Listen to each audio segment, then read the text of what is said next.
Hello, welcome to Lil's Vintage World. This video I've got another one of my history book reviews where I take a bunch of non-fiction history books and review them for you. I have, how many have I got? 1, 2, 3, 4, 5 to share with you today. I've been a busy bee. All of these books I was very kindly sent from the publisher, which is Pen and Sword. I did request all of them, so I wasn't just sent them. I requested them all. So yeah, let's get started, and if you want any of these books by the end of the video, I will leave links in the description bar below. Okay, so first book I have to share with you is A History of Women's Lives in Oxford by Nell Darby.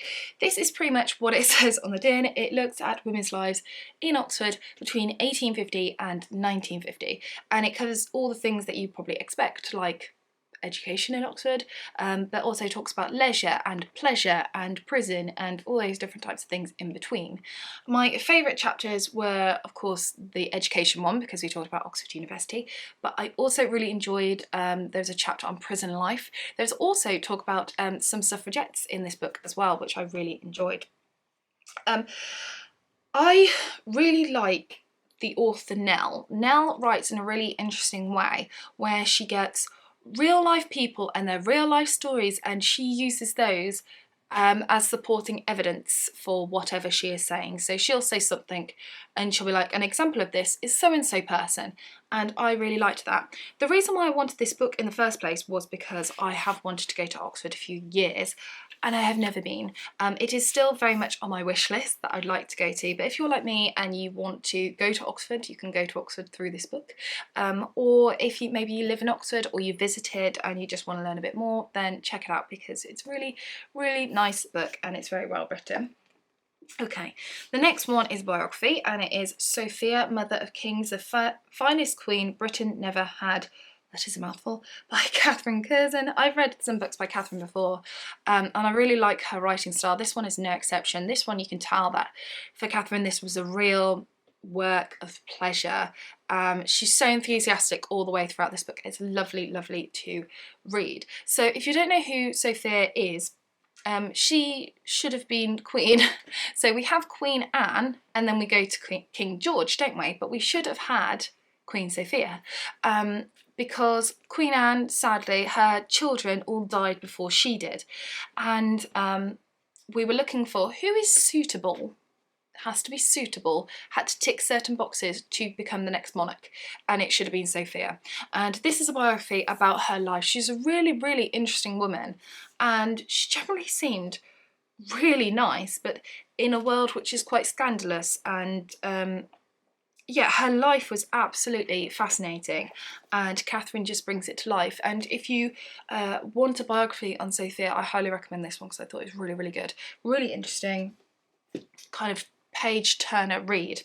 Right, the next one I think you'll all love because it is by Terry Deary, you know, the author of Harbour Histories. This is The Peasants' Revolting Crimes by Terry Deary, and it does definitely feel like adult version of Harbour Histories. I loved this. I thought it was so good. So what we do is we go through time looking at the lower classes in relation to crime and criminal activity. So for instance, chapter 1 is Norman nastiness, and we look at arson, animal theft, football violence, etc. Chapter 2 is medieval misery, medieval misery, you get the idea. And we look at different crimes at different times that are more prevalent than others. It was fascinating. There's lots of quotes. It's really, it literally just feels like an adult version of Harbour Histories, because of course Harbour Histories is like over 25 years old now, which is crazy, but all those that were children reading Harbour Histories, you can now read the adult version. This was so funny and charming and amusing.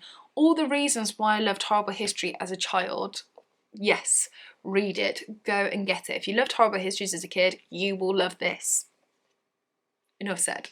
Right, the next one is by another author that I love, and this is Women's Lives and Clothes in World War II, Ready for Action by Lucy Allington. This is a really nice book. Lucy is a fantastic, fantastic author. This is everything to do with fashion during the Second World War, late 30s, early part of the 40s, and then some. A lot of the clothes in here are like clothes owned by Lucy. There's so many quotes and things in here.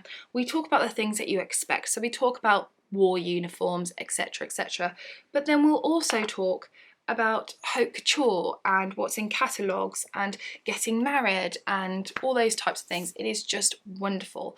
And Lucy has this style where she is virtually like talking to you, as if it's just having a lovely chat, and I really, really like that. So if you're after a book on fashion during World War II, pick this up. You don't need anything else because it's just amazing.